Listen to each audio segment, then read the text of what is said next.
padayon sa himaya mo karon.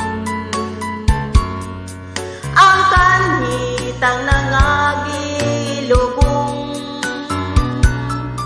padayon sa hudya ka samtang imo pakaron kayo madamlag lain na ang panahon. Pasagdan kung ikaw nga mag